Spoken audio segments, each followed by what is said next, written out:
Tenemos que partir de que la IA se utiliza y que la clave está en que lo utilicemos no para hacer cosas que antes hacíamos nosotros, sino para hacerlas mejor.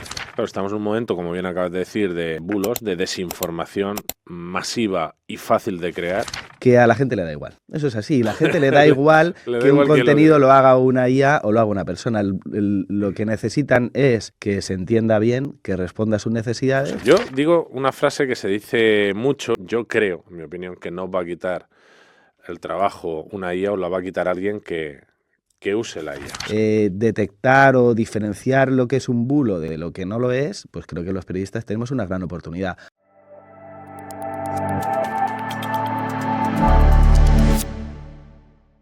Bueno, pues bienvenidos de nuevo aquí con Ciencia Artificial, programa de inteligencia artificial en Radio UMH, en la radio universitaria de la Universidad Miguel Hernández.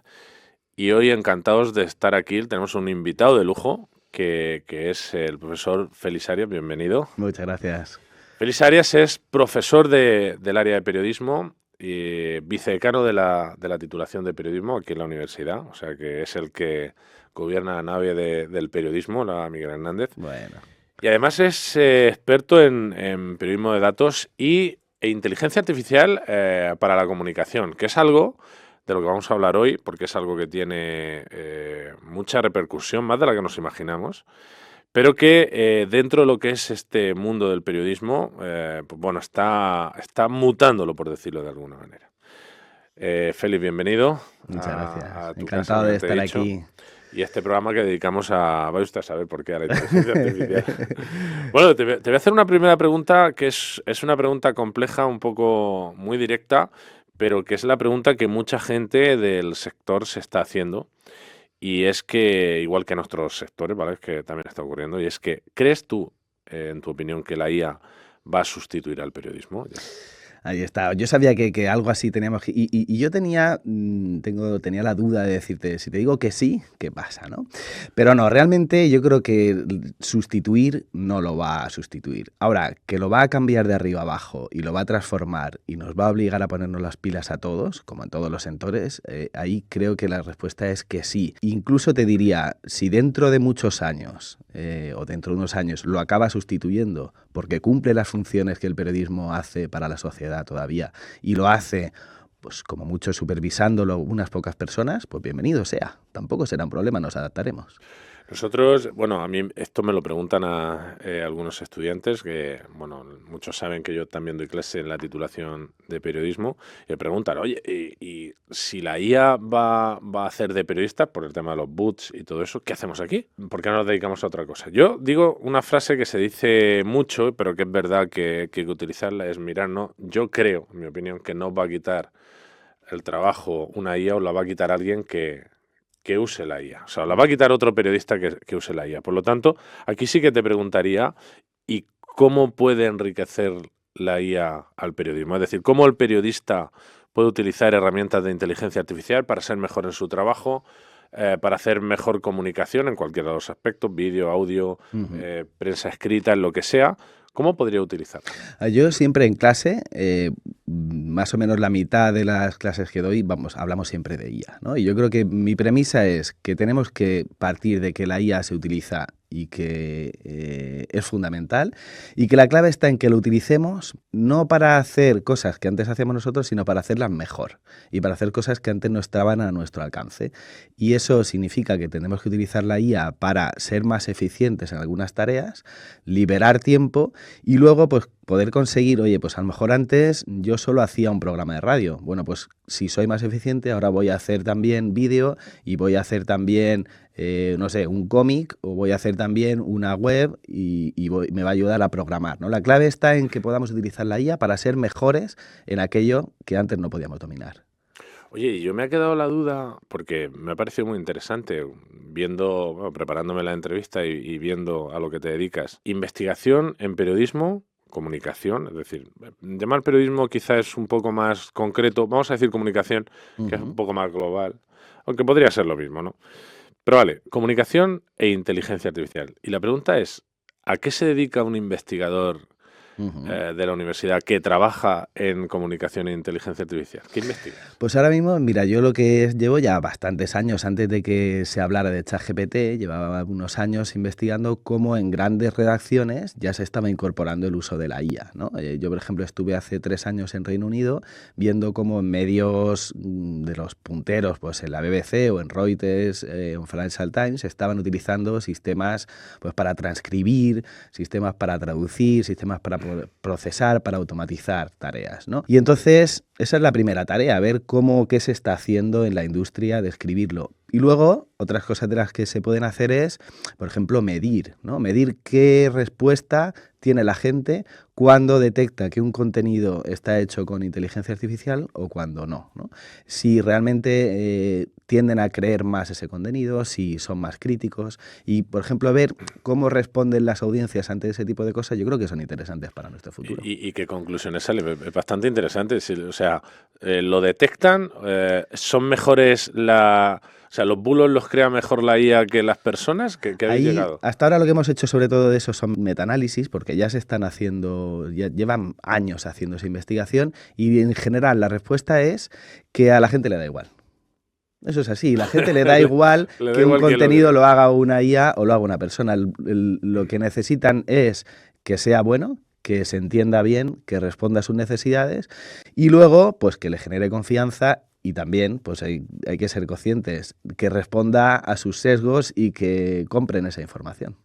Bueno, una de las cosas en las que parece que los periodistas físicos, no los periodistas IAs, pues van a tener ya no solamente una importancia grande, incluso voy a decir una responsabilidad. Claro, estamos en un momento, como bien acabas de decir, de bulos, de desinformación masiva y fácil de crear. Vamos, que digamos que aquí mismo tú y yo decidimos crear un bulo y lo metemos en redes y antes de que salgamos de la radio, pues ya se ha extendido, ¿no? O sea, que te puedes inventar cualquier cosa que tiene su recorrido, ¿vale? Eso hace que los medios con cierta repercusión tienen que hacer de bandera de las cosas que son verdad, tanto a la hora de transmitir como a la hora de desinformar, es decir, esto es una desinformación, ¿no?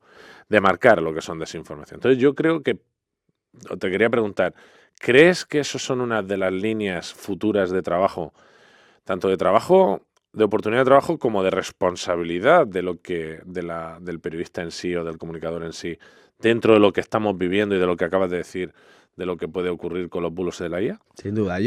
Remontándonos un poco a lo que decíamos al principio, el periodismo tradicionalmente ha hecho casi siempre 3 cosas. 1, vigilar al poder. 2, explicar las cosas complejas. Y 3, entretener, ¿no? Por así decirlo. Esa última yo creo que la hemos perdido, esa batalla. Ahora ya hay mucha gente haciendo contenido que entretiene. Pero luego esas otras 2, el vigilar a lo poderoso, creo que eso cobra mucha más relevancia y eso hace que ya no haya que vigilar solo a los poderes públicos, sino también a las grandes empresas, a los grandes gigantes, ¿no?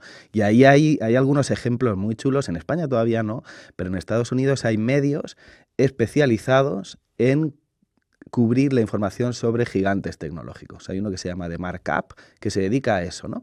Y luego la otra es explicar la complejidad. Creo que necesitamos que haya gente que nos sepa explicar qué es eso de la inteligencia artificial y para qué sirve. Y en todo eso, el detectar o diferenciar lo que es un bulo de lo que no lo es, pues creo que los periodistas tenemos una gran oportunidad. Ahora bien, pues no sabemos cuántas personas van a ser necesarias para hacer eso. A lo mejor mucho se puede automatizar y hay muy poca gente que pueda hacerlo. Y la dificultad también de ser bandera, es decir, cuando un medio ya es histórico, vale, pero decidimos crear un medio y queremos que la gente crea en nosotros y eso tiene una dificultad muy grande, las cosas como son. Claro, y todo esto que hemos hablado es en el campo profesional y obviamente hay que dirigir a nuestros estudiantes hacia ese campo profesional. Al final eres el vicedecano de periodismo, es decir, el que gobierna la nave de la formación en periodismo en la universidad.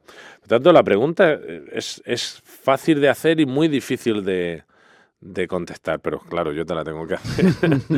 ¿Hacia dónde se dirige la formación del periodista, del estudiante de periodismo o del estudiante de comunicación, también de comunicación audiovisual, es decir, del paquete de carreras que tenemos, de las 3 que tenemos aquí en la casa? ¿Hacia dónde hay que virar ese buque de la formación? Yo creo que hay dos grandes pilares que en el fondo ya existían, pero que lo único que hacen es modificarse ligeramente, y es la parte técnica, la parte tecnológica yo creo que es fundamental, y ahí lo que pasa es que eso ha cambiado mucho. Antes había que enseñar unas cosas pues de manejo de cámaras muy complejas que ahora se simplifican mucho, y hay que explicar y hay que hablar mucho de inteligencia artificial y de cómo se le puede sacar partido. Hay que enseñar programación, a cómo realmente sacarle partido a todo esto. Y luego hay otra que yo creo que tampoco hay que olvidar, que es la parte, digamos, crítica, humanística, para saber realmente diferenciarnos de cualquier persona que simplemente sepa manejar herramientas. Y tenemos que ser capaces, pues, de tener una deontología fuerte, porque lo que hablábamos antes, si te equivocas una vez, si tú cometes errores, aunque sea en un medio ya consolidado, tienes un problema muy grave. Y entonces, pues, tenemos que ser capaces de distinguir lo que está bien, lo que no, y tener esa visión crítica. Vale, creo que he entendido, digamos, el periodismo histórico, la carrera de periodismo histórica era una carrera englobada más en humanística, es decir, en ciencias sociales y humanas, ¿no? En letras. Uh-huh.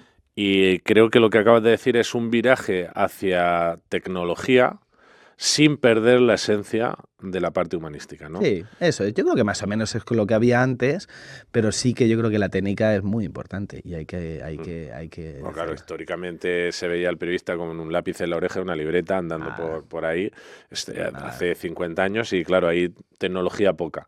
Pero ahora es verdad que eso ya no tiene sentido, no existe, pero claro, el perder la esencia humanística significa que, o sea, pues saber mucho usar IA, pero luego decir o no entender bien el concepto. Ya no digo cometer errores a la hora de escribir, porque puedes tener otra IA que te las corrija, pero sí el no saber, no tener la profundidad del concepto que sí que hay que tener para ser profesional de Eso esa es la idea. Félix, gracias por estar aquí con nosotros. Es un placer tenerte. Te invitaremos más veces. Venga, yo encantado. Porque he visto que tiene mucho que decir aquí con comunicación e inteligencia artificial, y nosotros pues seguimos en el canal con muchas más cosas en conciencia artificial. Gracias.